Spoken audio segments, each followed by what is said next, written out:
Welcome back to the Daily Drama on WHUR and Sirius XM Channel 141.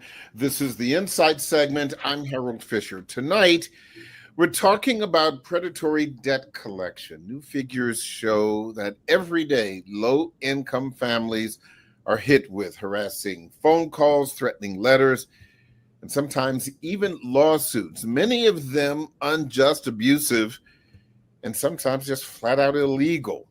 Well, advocates say the human cost is enormous, from wrecked credit to lost jobs and even housing instability. My guests are working to help those in harm's way of illegal debt collectors.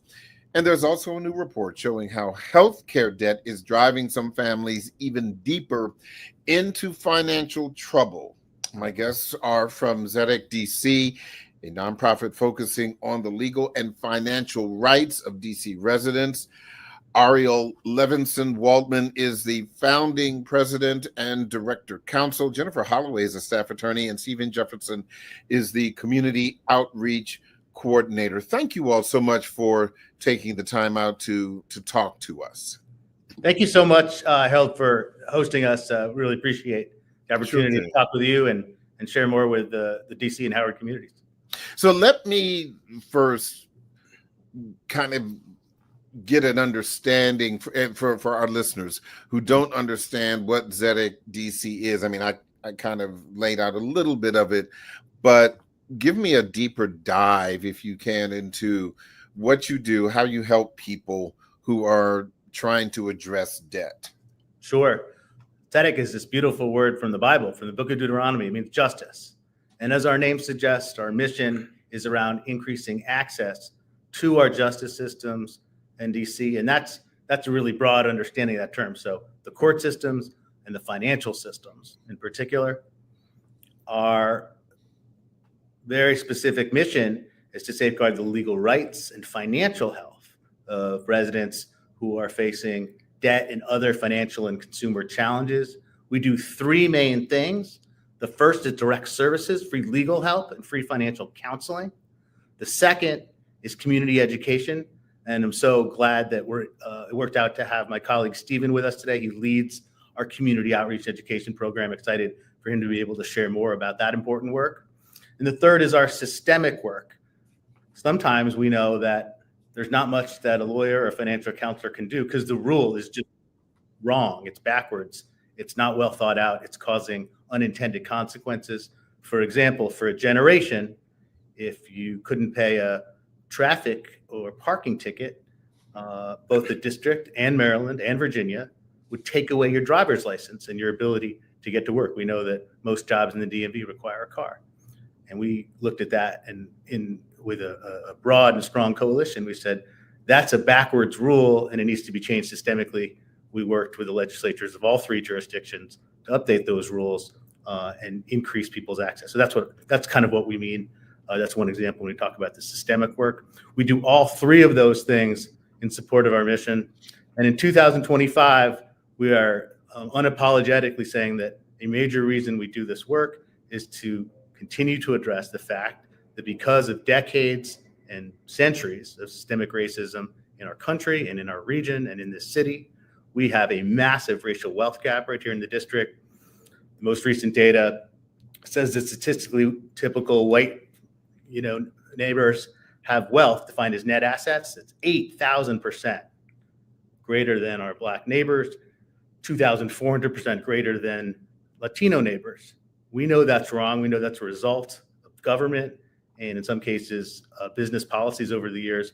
And we're affirmative in doing the work throughout DC and in some parts in Maryland and Virginia to try and make that change.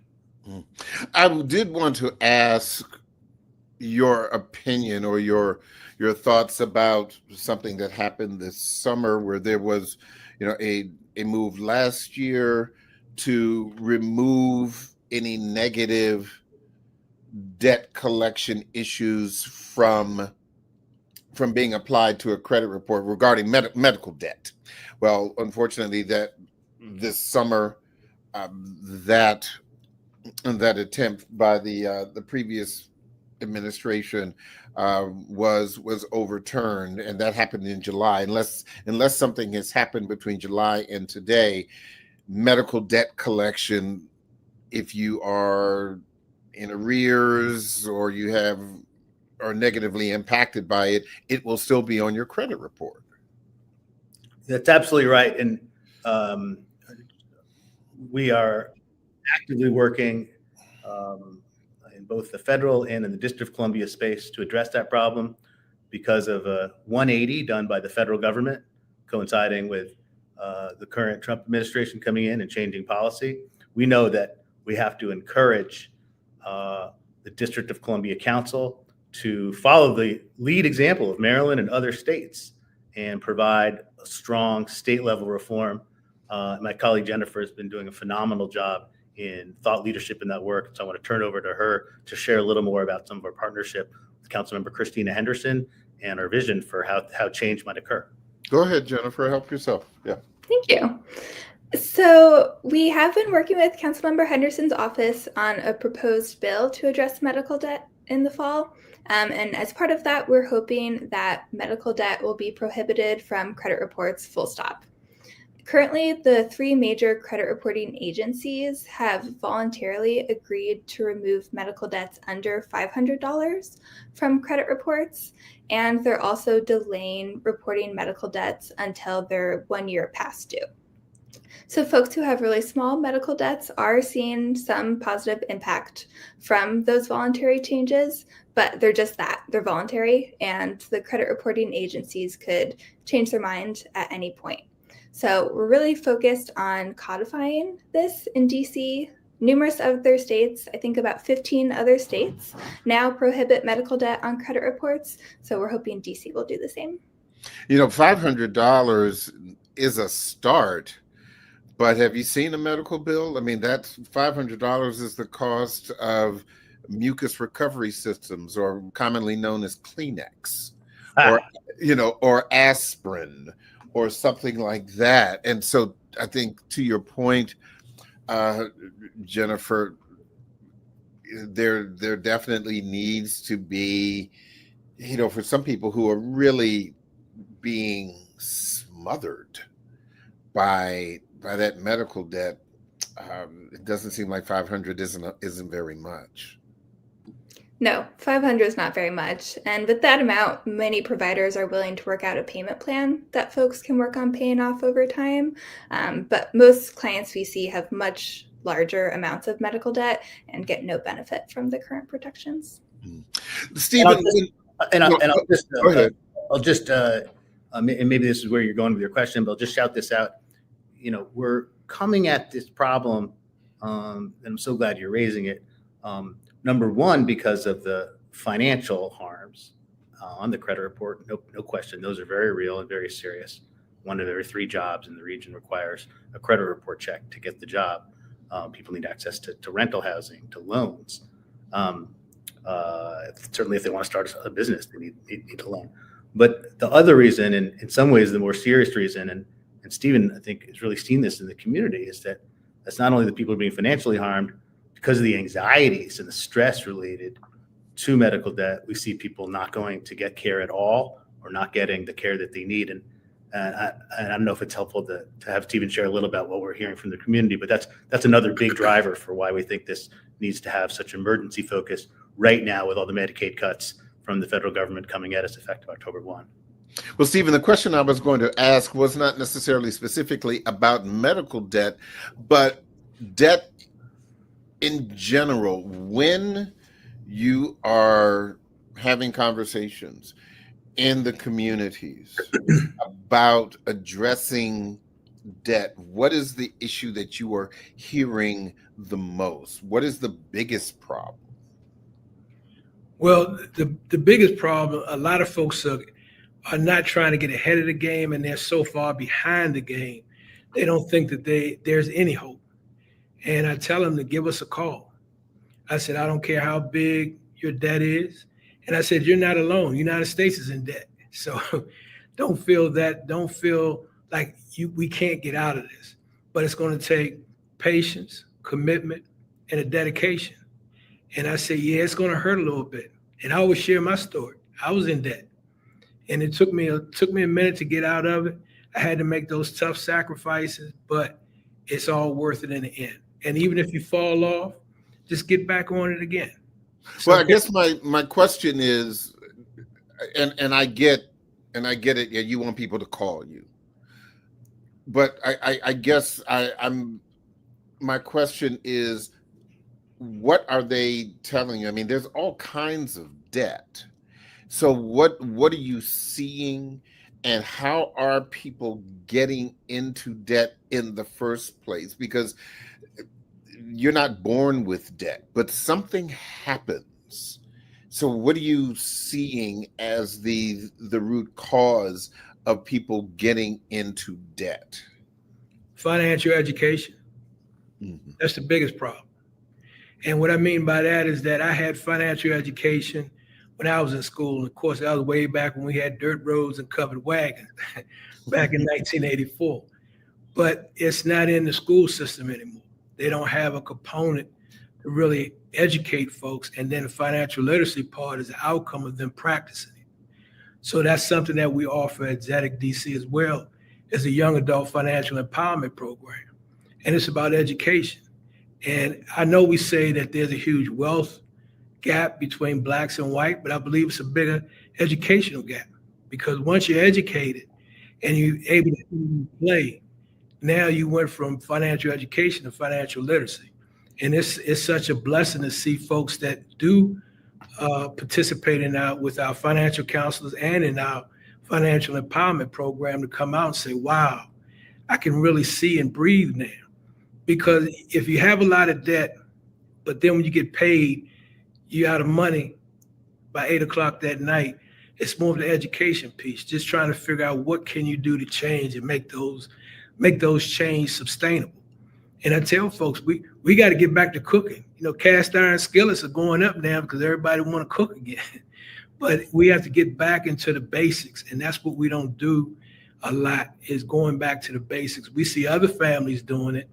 And of course, I said, well, you can do it too. YouTube is one of your best friends when it's about cooking simple and basic, healthy meals.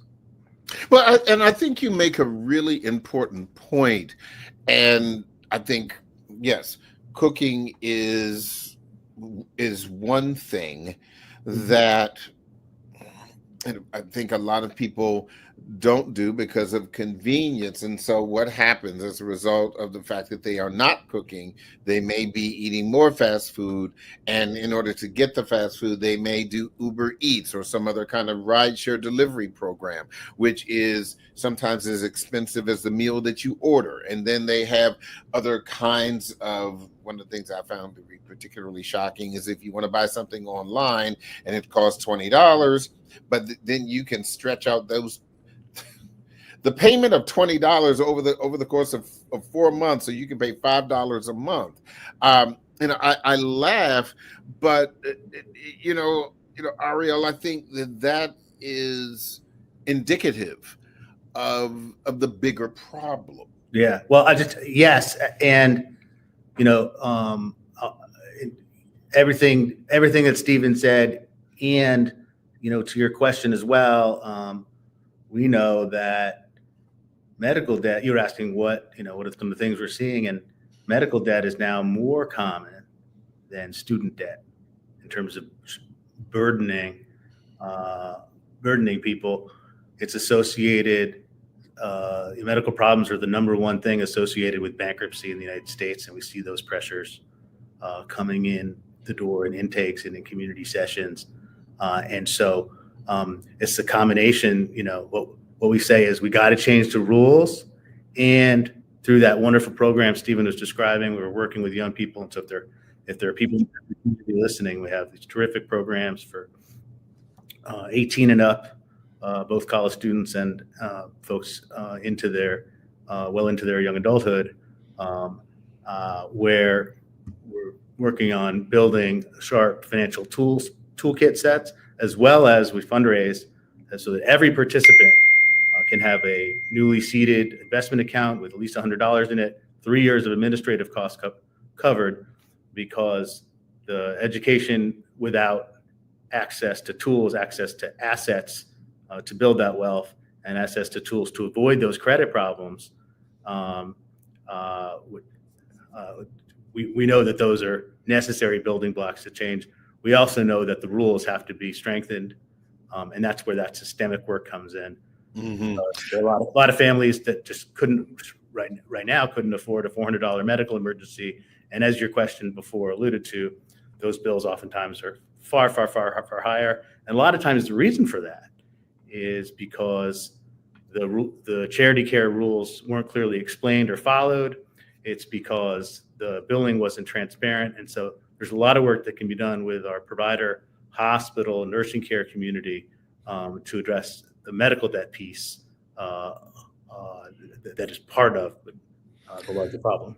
Ariel, hold that point because first of all, I need to let people know how they can get in contact with you, and they can find you online at zedekdc.org. That's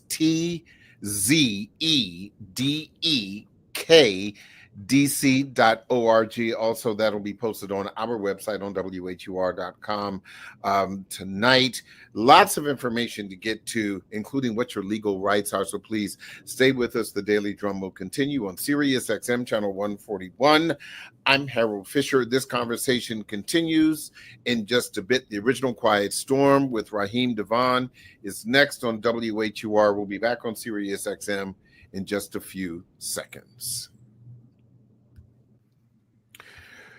Welcome back to the Daily Drum on Sirius XM channel 141. I'm Harold Fisher. Tonight, my guests are from ZEDEK, a nonprofit focusing on the legal and financial rights of DC residents.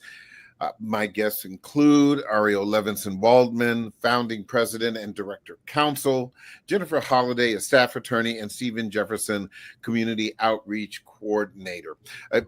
Before the break, Jennifer, we were talking about specifically debt collection.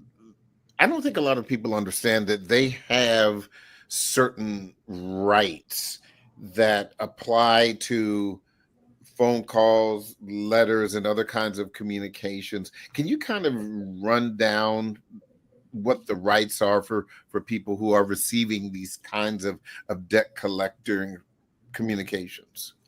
Yes, definitely. Yeah, I think a lot of people don't understand that debt is a legal issue, and so they don't realize that they have legal rights when in fact they do.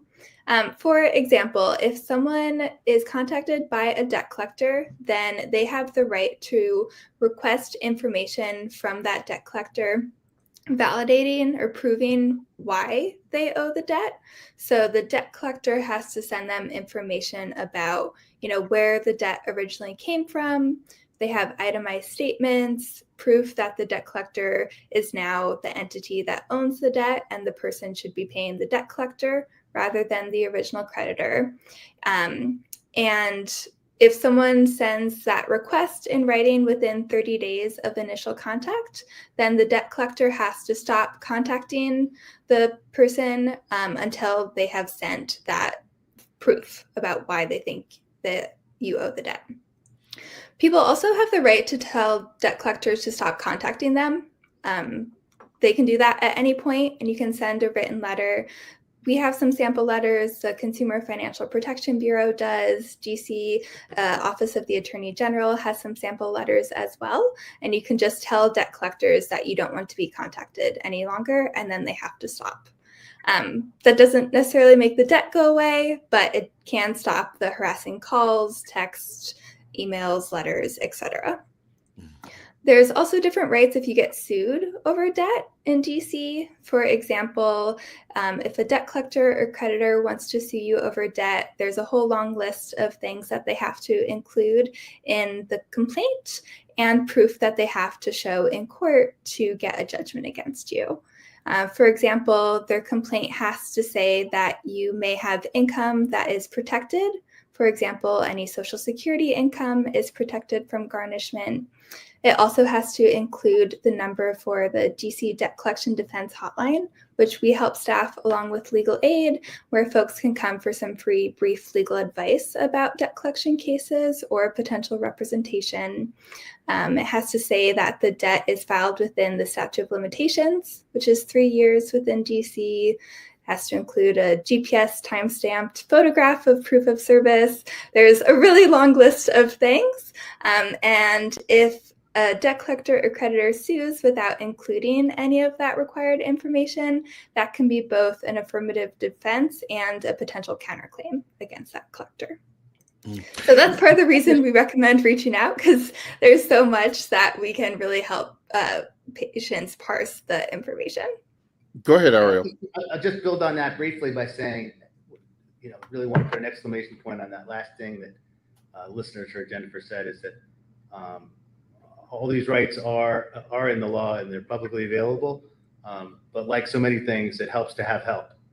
And that's why we're here, is to provide that help to low income and moderate income residents who'd like somebody in their corner when these issues are coming at them, either from a debt collection or from a case or an issue on a credit report, which can be such a make or break in terms of economic advancement.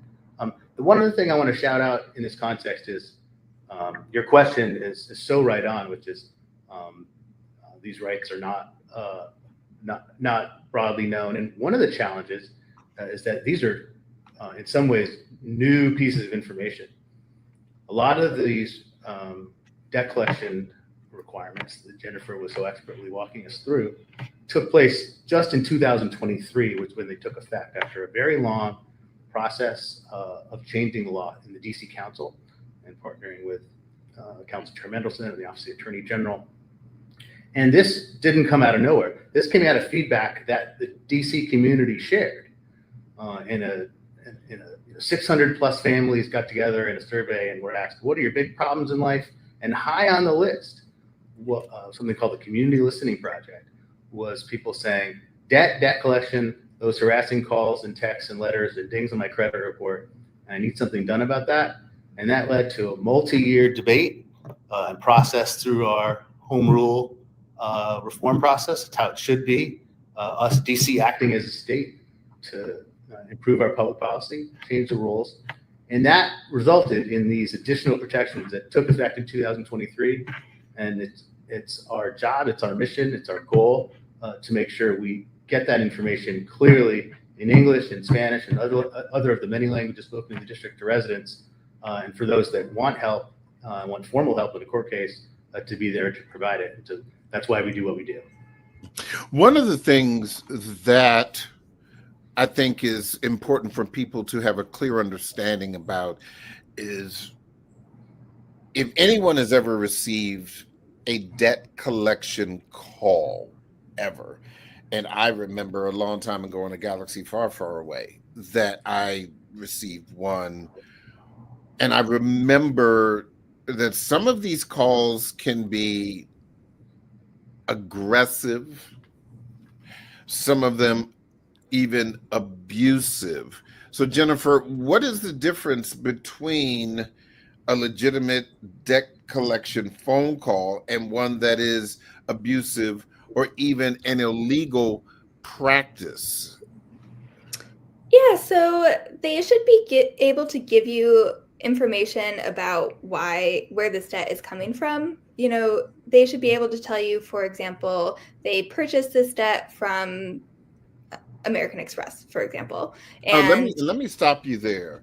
What does that mean when debt is purchased? Sure. So debt collectors can work in a couple different ways. For example, a credit card company, financial institution, any sort of lender can either work with a debt collection company where they just hire the collection company to try to collect the money, but the original creditor keeps that debt. So they haven't sold the debt, but they're just using this outside party to try to call people and send letters to collect that information.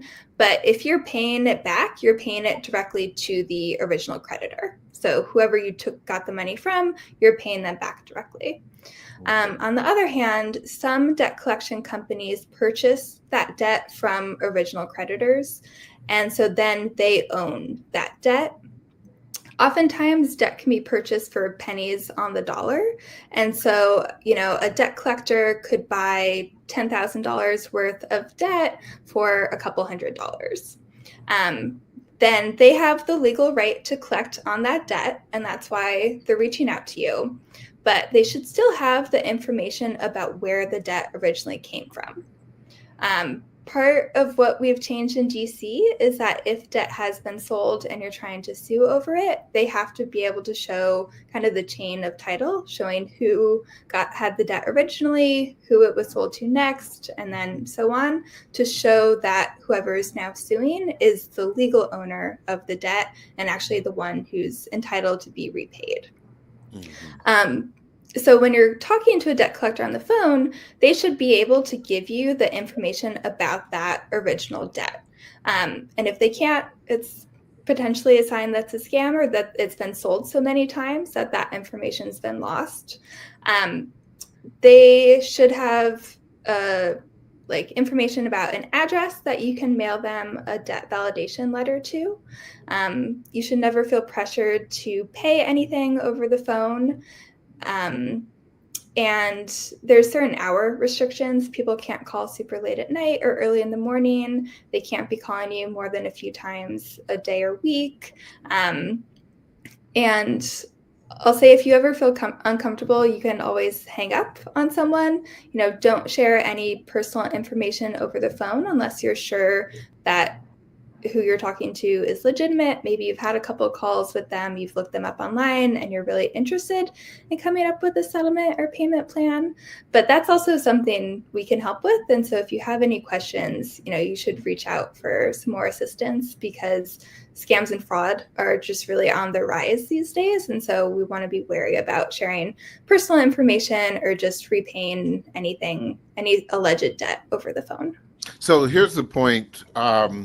Before I interrupted you about the purchasing of debt, when you talk about pressure, obviously the person who owes may not be able to, or for whatever reason may be unwilling to, because of other obligations, be able to pay. And so you have this push me, pull you kind of situation on the phone, for example. At what point, pressure is one thing, but how do you know when it's going over into what you would consider an abusive situation or even illegal tactics? Yeah, so if they're, threatening to do things they can't legally do, that is definitely illegal and something you want to take note of. For example, if they're threatening to arrest you if you repay the debt, that's something that they can't do and can't threaten to do. They, can't share information about your debt with other people unless they're trying to get just contact information for you. So they can't, call your employer about the debt early on. And if they're threatening to do those things, that's, turning the line into more abusive. I'll say if there's anything that you feel is abusive, you can just hang up. You shouldn't put up with any behavior that you feel uncomfortable with. And, you always have the power to just end the phone call at any time. And if they keep calling you, you can send one of those stop contacting letters, or you can tell them you'd rather just communicate via letter, in which case there's not the same pressure tactics of being on the phone with someone, and you have more time to decide how you want to respond. Stephen, I'm going to ask you that briefly and say, this is where the role of high-powered computers becomes a really big deal. And so, there was a Stephen Oliver show not too long ago that really walked through what this can look like, and it tracked just one debt collector law firm. And it had filed 76,000 lawsuits And the investigation revealed that it had spent an average of 10 seconds per suit on due diligence and making sure that it was accurate. And that's consistent with what has been a pattern. One of the reasons why the legislation got passed to address this problem is a high rate of error and inaccuracies, leading to people getting not only calls that were leading to anxiety and what do I do now, but they were about debts that had nothing to do with the person, wrong name, wrong address, wrong account, sloppiness, and there wasn't a set of rules that held debt collectors to a standard. Now there is here in the District of Columbia, and so that issue of computer-based and AI-based scams and frauds have skyrocketed. We've seen 400% or 500% increases. And so to Jennifer's point, just because you're getting a call doesn't mean that you need to do anything. That doesn't mean necessarily that you owe the debt. Doesn't mean that it's accurate. Could be a scam or fraud.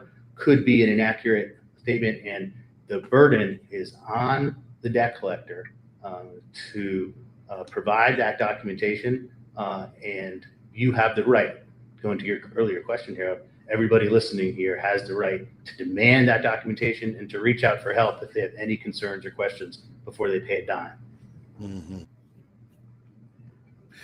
You know, Stephen, one of the other things that I wanted to discuss, and this is really kind of foundational, when you are talking to community groups and the like, you know, what is it that they are telling you about their debt stories? And I think you kind of touched on your own. I guess what I'm asking is about mindset, because just because you help someone get out of debt, I'm sure that there are some people who get right back into debt.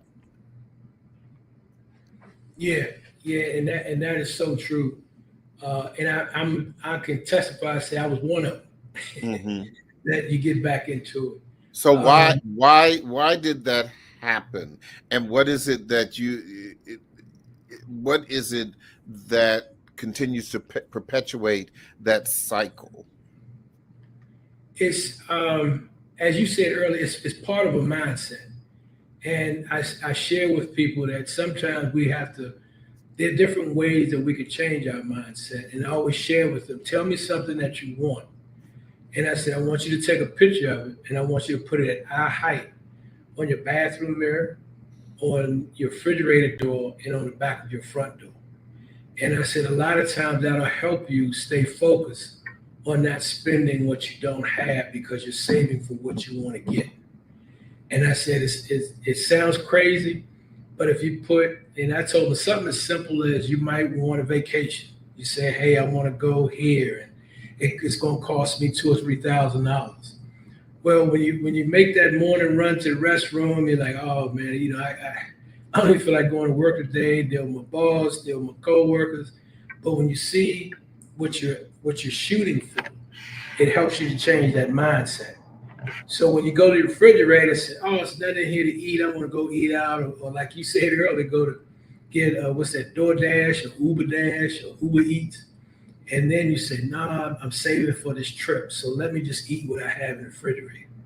And then when you get ready to walk out and you say, look, I really don't even like the type of job that I'm working. But if you look on the back of the door as you open it, before you open it, here's my goal. And we have to get out of the mind. Winston Churchill said it the best. The reason why we don't reach our destination is because we listen to the barking dogs on our journey. So it's trying to quiet those dogs while we're walking down the street. And I always share with people, here's a funny example. When you're a little kid, you're always afraid of that dog that's barking. And the parents say the dog is only 2 feet high. The fence is 6 feet high. Once you get it in your mind that little itty bitty dog is not going to jump over that fence, you won't even pay that dog any attention. So all that barking that used to frighten you, when you stay in focus, all of a sudden the dog stops barking. It'll sit there and look at you. And that's what we have to get into, that mindset, is that we got to stay focused no matter what. No matter what you're going through, no matter how you're feeling, you still got to stay focused. Everybody don't feel like get up going to work every day. That's just period. but we know we got to go to work because we're trying to get to a certain thing in life. So best thing is just loving on them. I spend a lot of time in the community just letting them get it off their chest. It doesn't matter how they get it off their chest. I want them to feel good when they leave, so at least they know that one person that I talked to today took time enough to listen to them and have empathy for them and said, hey, it's going to be okay. Here's some tools that you can use that can help you get a lot further in life. I do, because I'm running out of time, and I wanted to make sure that we got this piece in also, Ariel or Jennifer, either one, who can talk about your new report on medical debt. Can you kind of summarize it and share with me anything that you found particularly surprising? Sure. I'll start and I'll kick it to Jennifer. The report is called More Than a Band-Aid, and it's about the crisis of medical debt in DC and what we can do about it. The crisis is that medical debt is a big problem for our residents. It's about to become an even bigger problem because starting on October 1st, which is just a couple of weeks away, we're looking at the threat of tens of thousands of residents either getting entirely knocked off healthcare or having way less healthcare than they had before because of the federal Medicaid cuts and what the mayor has had to do because of budgetary pressures. We know that the current system isn't working. We know that medical debt is causing massive credit report, financial stress, and health harms to residents. And it is harming Black residents at least 200% more frequently than white residents. And to know this is part of the racial wealth gap problem, and it's a health equity problem. We made some major progress in a backwards-looking remedy a couple of years ago, partnering with Mayor Bowser and with church and synagogue-based philanthropies to use some private dollars and some public dollars and to get medical debt purchased, and then instead of debt collected on, forgiven.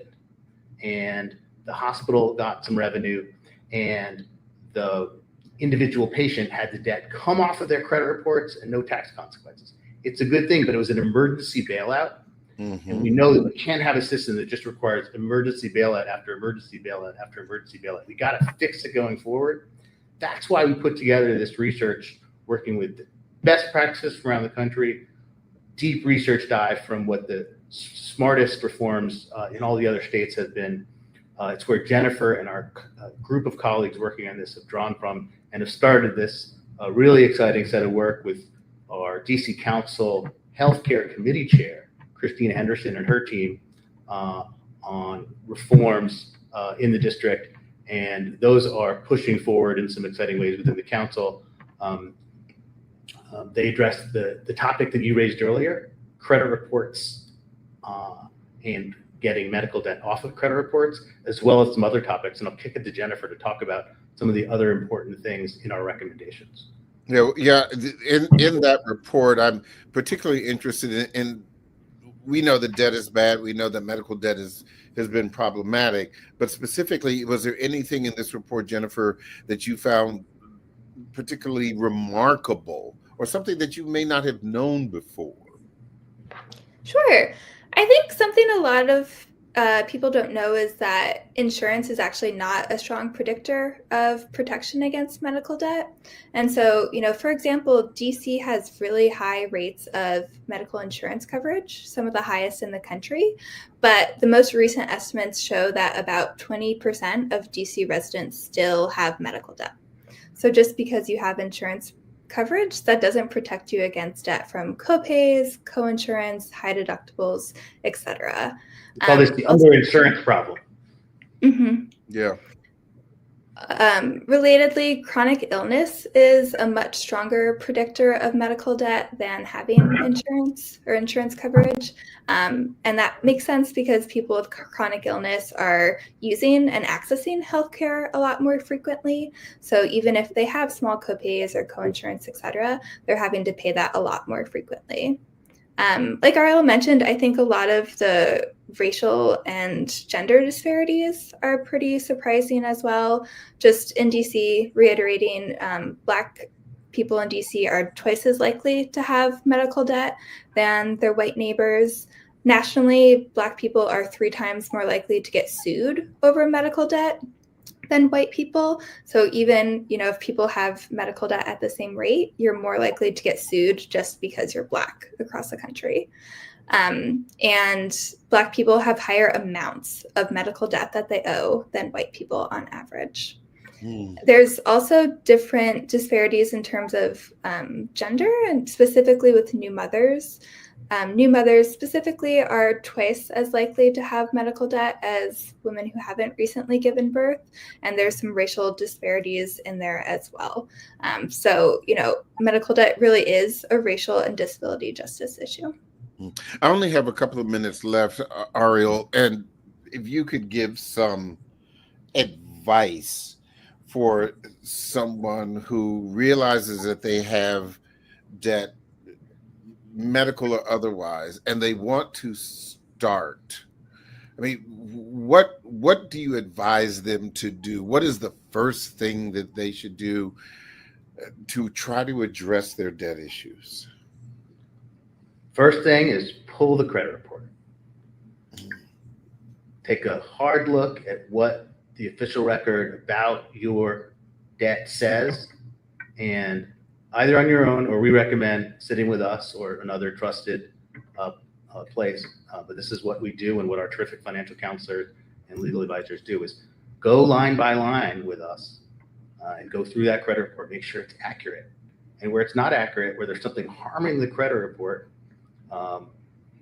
take a hard look and see if there's something that can be done, whether it's a payment plan or updating spending plans.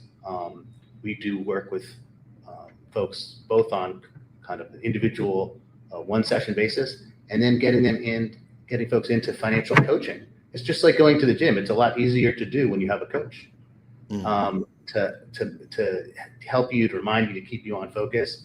And so we've seen some really amazing results from community members who say, I pulled the credit report, I took the steps, we wrote the credit bureaus, I addressed my issue, and my credit score went up 100 plus points.